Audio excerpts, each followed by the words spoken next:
नारद जी का ये प्रश्न सुनकर ब्रह्मा जी ऐसे प्रेम मगन हुए कि उनकी आंखों के अश्रुधारा बह निकल गई।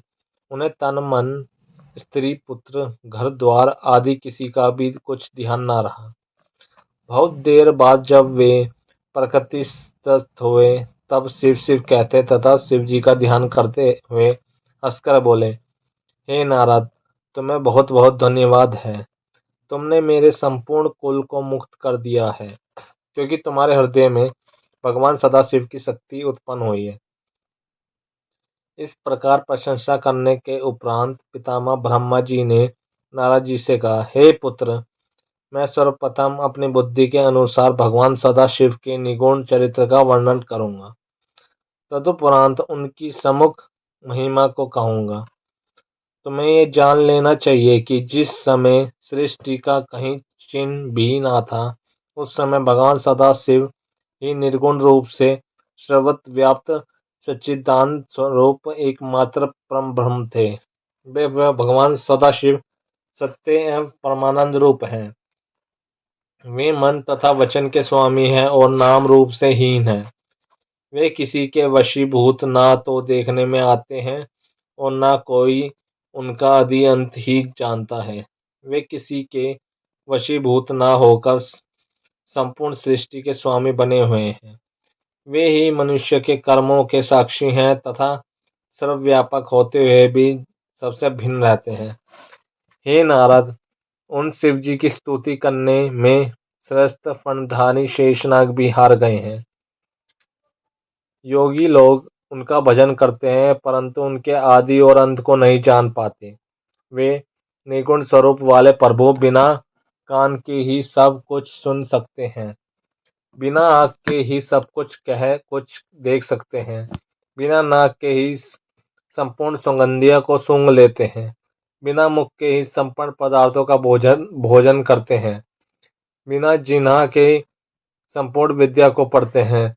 जिन स्वामी की ऐसी विचित्र महिमा है, उनकी स्तुति भला किस प्रकार की जा सकती है। हे नारद, ऐसे निर्गुण स्वरूप भगवान सदाशिव ने जब अपने मन में यह इच्छा की कि हम एक से अनेक हो जाएं, उस समय वे सगुण रूप हो गए। उनके निर्गुण एवं सगुण रूप में कोई अंतर नहीं है। उन्होंने विष्णु और ब्रह्मा को उत्पन्न किया है एवं वही संपूर्ण प्राणियों के में प्रतिष्ठित विराट स्वरूप है। उनके सहस्रों नाम हैं, जिनमें शिव, शंकर, हर, नाथ, महेश, परमदेव, वामदेव, जगदीश्वर, परमेश्वर, परमात्मा, ब्रह्मा, गिरीश, शंभु, सदाशिव, अनीश, विभुद, पार्वतीपति, चक्री, त्रिशूल पाणी, ईश्वर, सुखदाता, अनादि अनंत, सर्व आदि संसार में अधिक प्रसिद्ध है। वे भगवान सदाशिव ब्रह्मा एवं विष्णु द्वारा मान प्राप्त करते हैं। संपूर्ण सृष्टि को उत्पन्न करने वाले तथा भक्तों को आनंद प्राप्त कराने वाले वे भगवान उमापति ही सूर्य, चंद्रमा आदि सहस्र गुणों से भरी हुई संपूर्ण सृष्टि है ब्रह्मा, विष्णु तथा रुद्र के उत्पन्न करता है। इस प्रकार भगवान सदाशिव अपने सहस्रों नामों से संपूर्ण लोकों में प्रसिद्ध है। हे नारद, अब तुम उन त्रिशूल प्राणी भगवान शिव के उस सगुण रूप का वर्णन सुनो, जिसका स्मरण करने से ही संपूर्ण पाप नष्ट हो जाते हैं।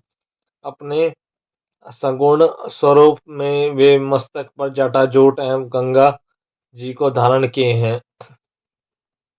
उनके भाल पर चंद्रमा की कला एवं धनुषाकार त्रिपुर्ण विराजमान है। वे कानों में कुंडल पहने हैं और सूर्य, चंद्रमा तथा अग्नि के समान तीन लाल नेत्रों के धारण किए है। उनका प्रभातकालीन सूर्य के समान पहला मुख पूर्व दिशा की ओर रहता है और उनका दूसरा मुख दक्षिण दिशा की ओर। उनके कंठ में तीन लकीरें हैं। उनके कंठ में विराजित हल्की श्यामता भक्तों के मन को अन्यास ही कर लेती है। वे अपने गले में मुंडों की माला धारण किए रहते हैं और हाथ में त्रिशूल लिए रहते हैं। उन्हें कोई भी चतुर्भुज और कोई पंचमुख कहता है। बहुतों ने उन्हें 10 भुजाधारी भी कहा है। वे अपने उन हाथों में भिन्न भिन्न प्रकार के शस्त्र लिए रहते हैं। उनकी उंगलियों में भी सुकोमल एवं अरुण प्रभायुक्त है। ऐसे संपूर्ण कलाधारी भगवान सदाशिव के पवित्र स्वरूप का स्मरण बड़े बड़े तपस्वी तथा मुनिजन निश्चल भाव से किया करते हैं। हे नारद, जिस प्रकार शिव जी के अनेक स्वरूप हैं, उसी प्रकार उनका ध्यान धरने की क्रियाएं भी असंख्य हैं, परंतु उन्हें जानने वाले बहुत कम लोग हैं ही पाए जाते हैं। भगवान सदाशिव की महिमा स्वरूप तथा नामों की कोई गिनती नहीं हो सकती। वेदों का नाम भी न जानने वाले गज और गणिका जैसे असंख्य महापापी मूर्खों ने जो मुक्ति प्राप्त की, उसका एकमात्र कारण यही है कि उन भगवान त्रिशूलधारी ने स्वयं ही कृपा कर दी थी। ऐसे दयालु गिरिराज पते की महिमा का वर्णन कौन कर सकता है। हे नारद, भगवान सदाशिव ने ही अपने आनंद में निमित्त शक्ति को प्रकट किया था, अर्थात भगवान त्रिशूल पाणी के तेज द्वारा ही महाशक्ति का जन्म हुआ है। उस महाशक्ति का जो स्वरूप है वह मैं तुम्हें बताता हूँ। वे देवी 16 श्रृंगार किए गए हुए हैं। उनका शरीर श्याम कमल के समान कोमल है। उनके केश घुंघराले तथा कृष्ण वर्ण के हैं।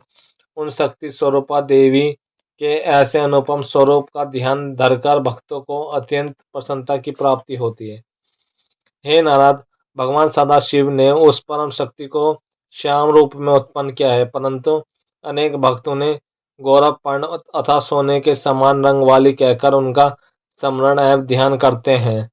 इस संसार में जो कुछ भी दिखाई देता है और जहाँ तक वचन तथा मन की गति है, उन सबको इन आदि शक्ति की कृपा से ही उत्पन्न समझना चाहिए। अब हम तुमसे भगवान सदाशिव के सगुण समरूप के गूढ़ चरित्रों का वर्णन करते हैं। हे नारद, भगवान सदाशिव को परम ब्रह्मा एवं भगवती उमा के परम शक्ति समझना चाहिए।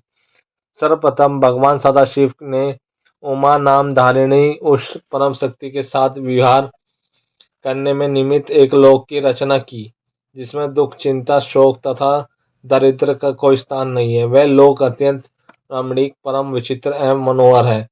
उस स्थान को भगवान सदाशिव किसी भी समय नहीं छोड़ते, इसलिए वह अभिमुक्त कहा जाता है। वह स्थान सृष्टि के संपूर्ण जीवों को आनंद देने वाला का होने के कारण आनंद भवन के नाम से भी प्रसिद्ध है। वह स्थान सिद्ध रूप, तेजस रूप तथा आदित्य होने के कारण काशी भी कहलाता है। उस नगर में भगवान सदाशिव ने अपनी इच्छा से एक ऐसे भवन का निर्माण किया जो अनेक प्रकार के रत्नों से अलंकृत है, जिसमें मोतियों की झालरें लटका करती हैं और जहाँ छत्र, विमान आदि असीमित संख्या में रखे हुए हैं। उस लोक अथवा नगर में कल्प वृक्ष के समान मनोन विलासा पूर्ण करने वाले सहस्रों वृक्ष विद्यमान है। उस भगवान को भगवान सदाशिव ने अपनी आदि शक्ति सहित सुशोभित किया। उन्होंने परम शक्ति को संबोधित करते हुए कहा, हे प्रिय, यह लोक अत्यंत उत्तम, परम पवित्र एवं प्रसन्नता प्रदान करने वाला है। अतः यह मुझे तथा तुझे अत्यंत प्रिय है। यहाँ किसी भी प्रकार के दुख का कभी प्रवेश न हो सकेगा। जो मनुष्य यहाँ पहुँच जाएगा, वह नरक के दुखों से मुक्त हो पाएगा। हम इस काशी की जो प्रशंसा करते हैं, सो कोई आश्चर्य की बात नहीं है, क्योंकि इसकी स्तुति का वर्णन करने के बाद वेद भी असमर्थ हैं।